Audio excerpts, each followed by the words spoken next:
여러분 안녕하세요. 찾아가는 새벽기도 시카고 예수사랑교회 조선영 목사입니다. 오늘도 변함없는 주님의 은혜와 평강이 저와 여러분의 삶의 종일 풍성하기를 기도합니다.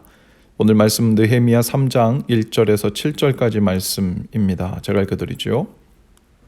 대제사장 엘리야십이 동료 제사장들과 함께 나서서 양문을 만들어 하나님께 바치고 문짝을 제자리에 달았으며 한메아 망대와 하나네 망대까지 성벽을 쌓아서 봉헌하였다. 그 다음은 여리고 사람들이 쌓았고 또 그 다음은 이무리의 아들인 삭굴이 쌓았다.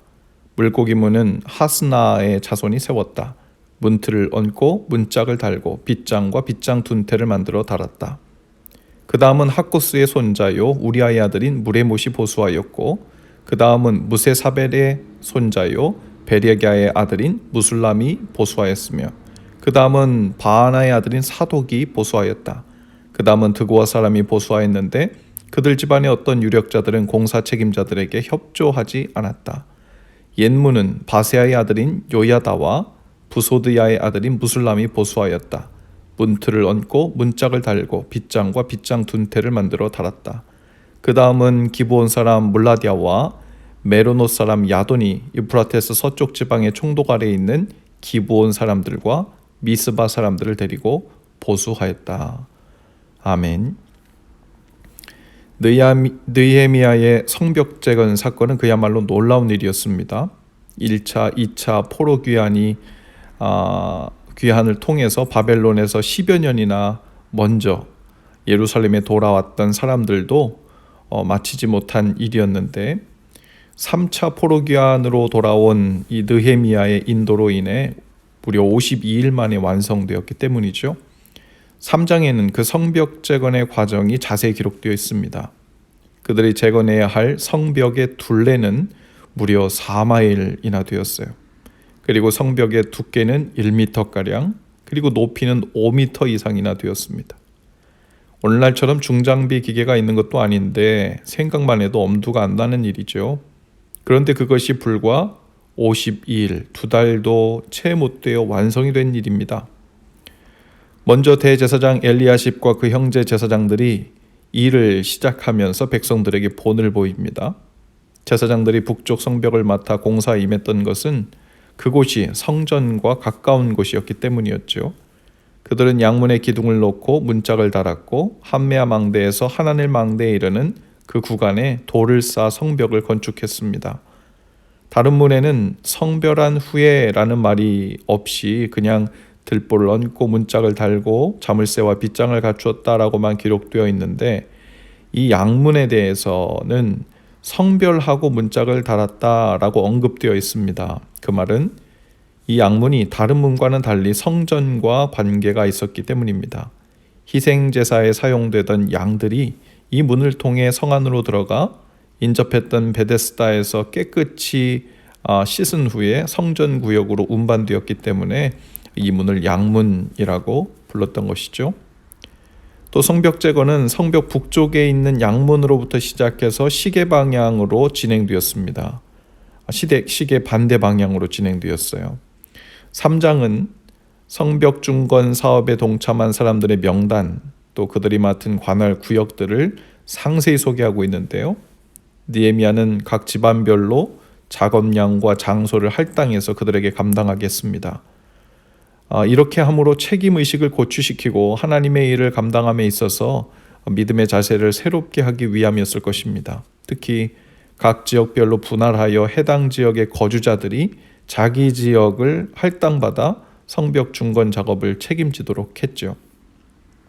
이렇게 함으로 여러 가지 이점이 있었을 것입니다. 먼저 사람들은 자기 집과 가까운 곳 성벽을 쌓도록 할당되었기 때문에 그 성벽을 쌓을 때 외부의 침입에 잘 견딜 수 있도록 더 정성스럽게 더 튼튼하게 쌓으려고 노력을 했을 것입니다. 또 작업장이 자신의 집과 가까우니까 시간을 낭비하면서 다른 지역으로 이동할 필요가 없었죠. 또 성벽 건축에 여성부터 아이들까지 온 가족이 함께 참여할 수 있었습니다. 이렇게 이스라엘 백성들이 성벽 재건에 참여한 형식과 모습은 오늘 성경에 반복되어 나오는 어떤 표현, 즉 그 다음은 이라는 이 표현에 잘 담겨져 있는 것 같아요. 3장에 무려 28번이라 그 다음에 라는 표현이 반복되어 사용되고 있습니다. 예루살렘 성을 다시 세우는 것은 크고 힘든 일이지만 각 사람이 자기의 몫을 감당했을 때 이렇게 생각지도 못한 시간에 가능하게 되었죠. 한 사람이 자기에게 맡겨진 일을 잘 감당하고 그 다음 부분을 잘 감당하면 결국 전체가 서로 연락하여 이루어지게 되는 것이죠. 느헤미야는 이 공사를 수행함에 있어서 성벽 공사를 42개 부분으로 구분했습니다. 그리고 이것을 38개 가문에 분담시켰죠. 그런데 그들 유력한 가문들 중에는 협조하지 않은 자들도 있었지만 그 목들까지 힘을 더하여 감당함으로 잘 마칠 수 있었습니다. 오늘 우리의 믿음의 가정을 세우는 일도 같은 방식인 것 같아요. 부모가 맡아서 본을 보이고 책임감 있게 신앙의 본을 보이고 성실하게 그 몫을 감당하며 세워갈 때 그 다음에 아이들도 자신의 몫을 감당하며 믿음의 가정을 세워가는 것이죠. 남편도 남편의 몫을 감당해야 하고 아내도 아내의 몫을 감당해야 합니다. 부모도 자녀도 자신의 몫을 감당해야 하고 우리 각자가 맡은 몫을 잘 찾아 감당하는 일이 중요하죠. 교회를 건강하고 튼튼하게 세워가는 일도 마찬가지입니다.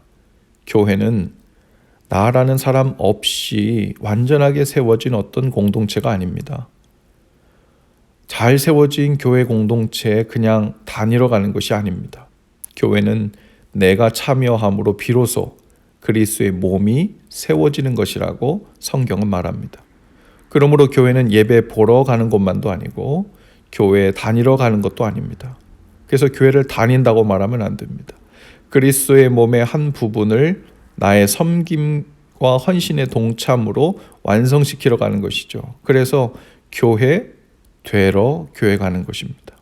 이런 표현을 쓰면 좋을 것 같아요. 저는 교회 되러 교회 갑니다. 교회도 각 지체들이 감당할 크고 작은 몫이 있죠.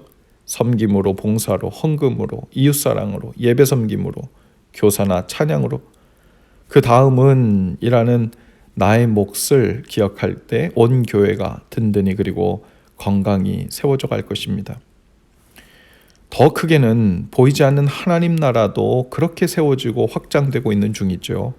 우리 각자가 살고 있는 자리에서 우리 각자가 감당한 몫의 하나님 나라를 보수하고 세워가는 일이 우리에게 맡겨져 있습니다. 복음을 전파하는 일이고 하나님의 사랑을 실천하는 일이고 이웃을 사랑하여 구제하고 정의를 실천하는 일들은 우리가 사는 가장 가까운 곳에 하나님 나라 성벽을 재건하는 일과 같을 것입니다. 성경에서 하나님 나라는 항상 작은 것에서 크게 일으켜지는 모습으로 설명되고 있어요.